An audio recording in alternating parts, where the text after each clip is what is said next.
Alright guys, let's talk about NBA Youngboy, or as you know him, Youngboy Never Broke Again. So I'm just gonna get straight to it. So Youngboy, I found out that he's an industry plant, and let me tell you why.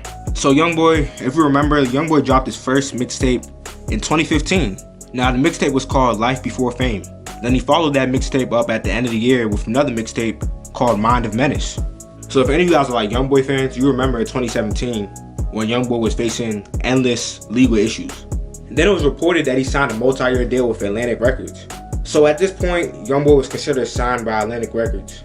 But if you actually go to AtlanticRecords.com and do some research, you find out that Youngboy has been signed to Atlantic Records since 2015. So I know what you guys are probably thinking right now.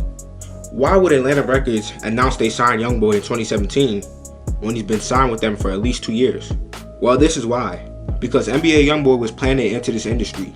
So for people that don't know what an industry plant is, let me just read the definition to you guys.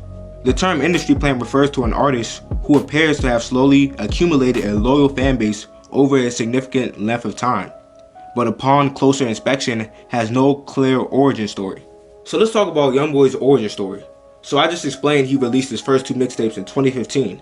Now according to AtlanticRecords.com, Youngboy has been with Atlantic Records since 2015. But when Youngboy started dropping music, he claimed to be independent.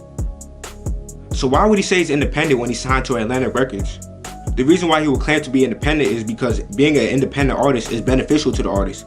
When you're an independent artist, the fans are more likely to support you more because they know you need the support the most. You don't have no machine behind you working your music. So Youngboy basically deceived the people so he could gain a loyal fan base. And this was really easy. Considering he was only 15, 16 years old, he was going to gain a fan base based off of that, an independent young artist. So I see what him and Atlantic Records were planning.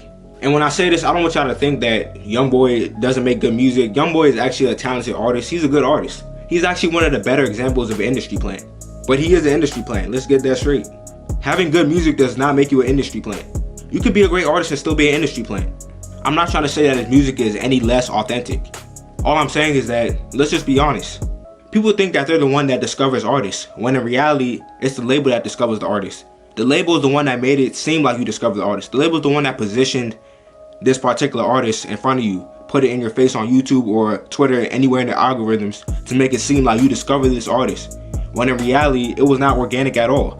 A machine built this artist up. It was not an artist that strived for years to gain popularity. It was an artist that was created by a machine to put out to the people. I mean, you really gotta think about it. Why would an artist from Louisiana be blowing up in multiple states while he's independent?